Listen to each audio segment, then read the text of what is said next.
पुंडलिक वरदे हर विठ्ठल श्री ज्ञानदेव तुकाराम। पंढरीनाथ भगवान की जय। प्रभु रामचंद्र भगवान की जय। पवनसुत हनुमान की जय। उमापती महादेव की जय। कार्तिक ऋषी अगस्ती महर्षींना सांगू लागलेले, या पृथ्वी तलावरती अनेक तीर्थ आहेत, परंतु मनुष्याच्या सर्व इच्छा पूर्ण करू शकेल असं गंगेसारखं दुसरं तीर्थ नाही। त्या गंगेचं महात्म्य मी तुला सांगतो, ऐक। गंगा ही कामधेनूपेक्षा सुद्धा श्रेष्ठ आहे, कारण ती न कल्पिता सर्व इच्छा पूर्ण करते। कल्पवृक्ष आणि चिंतामणी याच्यापेक्षा ही गंगा श्रेष्ठ आहे। ही गंगा युगानयुगे सर्व जीवजंतूंना मुक्ती देते आहे। 21 स्वर्ग, 7 सप्तद्वीप व 9 खंड पृथ्वी असे या गंगेसारखे पुण्यजल दुसरे नाही। स्वतः शंकरांनी या गंगेला वरदान दिलेलं आहे, त्यामुळे ती स्वर्ग, मृत्यू, पाताळ लोकातील सर्वांना मुक्ती देते। शंकराचा हार वर कल्पांतीही असत्य ठरत नाही। या संबंधी एक प्राचीन कथा आहे, ती सांगतो। असे कार्तिक स्वामी अगस्ती मुनींना सांगू लागले, पूर्वी रेवा नदीच्या काठावरती एक ऋग्वेदी ब्राह्मण राहत होते। तो ब्राह्मण अतिशय महापातकी होता। त्याचं सगळं शरीर पोडाने भरलेलं होतं। त्याने क्षुद्र जातीतील एक बाई वेश्या म्हणून घरामध्ये ठेवलेली होती। पुढे त्या ब्राह्मणापासून ती गर्भवती झाली। अशुभ योगावरती ती प्रसूत झाली। तिला जो पुत्र झाला त्याच्यावरती कोणतेही संस्कार केले गेले नाहीत। त्याला कधीही स्वच्छ स्नान घातले नाही, त्याचा व्रतबंध केला नाही, त्याची मुंज केली नाही। तो पुढं ब्राह्मण चोर आणि दरोडेखोर झाला। त्या ब्राह्मणाचे नाव होते कुटीर। तो ब्राह्मण कुणाच्याही घरी भोजन करीत असे, त्याला कसलाही विधिनिषेध नव्हता। व्यभिचार करणारा तो आपल्या आईवडिलापासून वेगळा झाला। त्याने कोणतेही व्यसन सोडले नाही। नाना जीवांची तो हत्या करू लागला। त्याने अनेक ब्रह्महत्या केल्या, गोहत्या केल्या आणि सुरापान केलं, म्हणजे दारू प्राशन केली। अशी महापापे तो करत होता। अशी 36 वर्ष दुराचारामध्ये गेल्याच्या नंतर त्याने जातीबाहेर टाकलेल्या एका चांभार स्त्रीबरोबर लग्न केलं।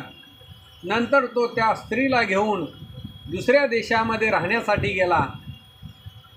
असा तो व्याभिचारी ब्राह्मण नर्मदा नदीच्या दक्षिण तीरावरील दंडकारण्यामध्ये गेला। तेथून तो विंध्य पर्वत ओलांडून सह्याद्रीच्या वनामध्ये गेला। तेथे त्याला एका वाघाने ठार मारले। त्या ब्राह्मणाला मरण येताच यमदूत तेथे धावत आले व त्यांनी त्याला बांधून यमलोकामध्ये नेले। तेथे त्याला नरकामध्ये टाकले। तिकडे सह्याद्री वनामध्ये त्या ब्राह्मणाचे प्रेत होते, त्यावर गिधाड धावली। त्यांनी त्या प्रेताचे लचके तोडले, त्याचे पाय चोचीत धरून आकाशातून जात असताना आणखी काही गिधाडांनी त्यांना गाठले। ते भांडत भांडत आनंदवनात गंगेवरून जात होते।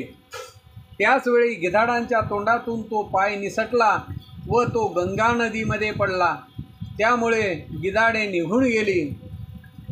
तो पाय गंगेमध्ये पडताच तेथे एक मोठं आश्चर्य घडलं।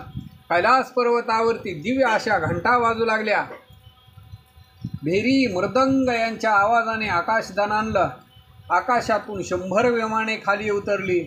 त्यांच्याबरोबर अप्सरा, शैलादी शिवगण, विघ्नहर्ता गणेश इत्यादी आले। अप्सराने नृत्य आणि गायन चालू केले। असंख्य रुद्रगण गर्जना करीत होते। त्या विमानावर विजेसारख्या तेजस्वी पताका फडकत होत्या। ते सर्वजण त्या कुटीर ब्राह्मणाला शिवलोकाला नेण्यासाठी आलेले होते। काय हा गंगेचा महिमा! तिच्या ठिकाणी भेदभावच नाही, सर्वांचा ती उद्धार करते। त्या कुटीर ब्राह्मणाच्या अस्थी जंगलात पडल्याने त्याला कैलास लोकास आणण्यासाठी शंकरांनी दिव्य विमाने पाठवली. त्या कुटीर ब्राह्मणाला यमदूतांनी यमलोकास नेलेले होते. म्हणून गणेशाने आपला दूत यमाकडे पाठविला. गणेशाने यमाला आज्ञा केली, गंगास्थानी राहणारा आमचा शिवभक्त परत दे. त्याला जर तू पीडा दिलीस तर शूळपाणी महाशंकर क्रुद्ध होतील, तुला क्षमा करणार नाहीत. दूत यमलोकाला गेले. त्यांनी यमाला भेटून गणेशाची आज्ञा सांगितली. पापी लोकांना शिक्षा करण्याचा तुला अधिकार आहे, मग तू शिवाज्ञा कशी मोडलीस? आमच्या पुण्यशील पुरुषाला तू यमपुरीमध्ये कसे नेलेस? तुझ्यावर गणेश कोपलेला आहे, तू तो कुटीर ब्राह्मण परत दे. त्यावेळेला यम म्हणू लागलेला आहे, माझं काहीसुद्धा चुकलेलं नाही. त्या पापी माणसाला गणेश शिवभक्त कसा समजतो? मी पाप पुण्याचा विचार करूनच फक्त पापी जीवाला धरून आणतो. तो ब्राह्मण अतिशय पापी आहे, म्हणून माझ्या सेवकांनी त्याला पकडून आणलेले आहे. दूतांनी परत जाऊन यम काय म्हणाला ते गणेशाला सांगितले. त्यामुळे गणपतीला अतिशय राग आला. तो आपला त्रिशूळ घेऊन यमपुरीवरती धावून गेला. घाबरलेला यमधर्म पळून गेला. मग गणेशाने आपल्या त्रिशूळाने यमपुरी पालथी घालण्याचे ठरविले. तेव्हा तेथील सदाचारी लोक गणपती बाप्पाला शरण गेले. तुम्ही यमधर्माला क्षमा करा. हे संपूर्ण त्रैलोक्य तुमचंच आहे. तुम्हीच आमचे रक्षण करते आहात. यमधर्म कुटीराला परत करेल. आपण त्याला एक वेळ क्षमा करा, अशी त्यांनी प्रार्थना केली असता गणेश शांत झाले. मग यमाने गणपतीला भेटून क्षमायाचना केली व त्या कुटीराला गणपतीच्या स्वाधीन केले. मग त्या कुटीराला दिव्य वस्त्रभूषण देऊन शिवगणाने त्याला विमानात बसवून कैलास पर्वतावर महादेवांच्याकडे नेलं. शंकराने त्याला परम पावन करून त्याची कैलासलोकी स्थापना केली. हा सगळा प्रताप त्या गंगा जलाचा आहे. त्यावेळेला यमधर्म चित्रगुप्ताला म्हणू लागलेला आहे, तू सर्व प्राण्यांच्या पापपुण्याची नीट नोंद करतोस, मग कुटीराला माझ्या दूताने येथे कशा आणले? चित्रगुप्त म्हणू लागलेला आहे, सर्व प्राण्यांच्या पापपुण्याची नोंद मी व्यवस्थित करतो, पण पंचक्रोशीचा महिमा मला नीट समजत नाही.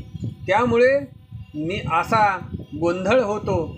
जे लोक काशीमध्ये वास्तव्य करतात त्यांचे भविष्य आम्हाला समजत नाही.